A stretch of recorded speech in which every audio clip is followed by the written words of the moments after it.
Backed by popular demand, the National Party ready to lead New Zealand for another 3 years.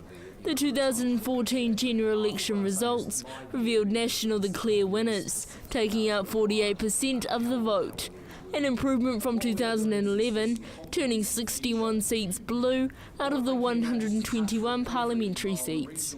We spoke to a Canterbury-based political analyst, Bronwyn Harward, about what's next for the National Party. What happens next is really important because when a party like National at the moment has a strong victory, they can tend to get overly confident and arrogant, and I think that the leadership for National will be very careful not to push the community too hard. In October 2012, the Education Minister, Hekia Parata, announced the merger of 18 Christchurch schools and the closure of 13 Christchurch schools, an unpopular decision that may have lost many blue votes to the opposition parties. Bronwyn Harward says the announcement aftermath could have required a lot less damage control given the government's timing.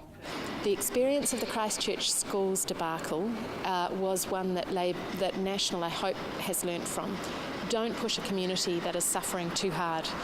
Give them some time. We could have achieved a schools revamp without all that agony. If they'd started now, they'd have been in an incredibly strong position to do that. Many have argued leading up to the election, instead of focusing on the party's policies, a lot of the nation's focus was on Nikki Haga's book, Dirty Politics.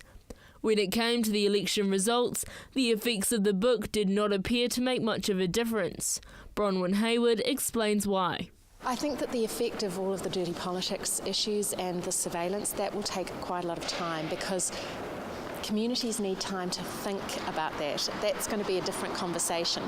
That hasn't gone away, actually. Those issues about lobbying, about a transparent media, about ways in which we have open conversation, they're all still there.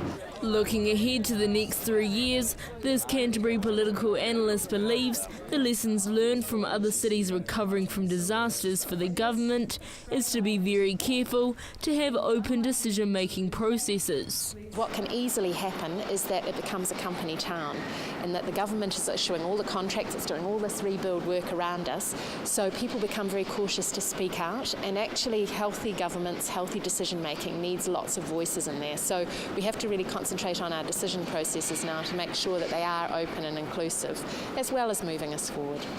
Joel Batista, CTV News.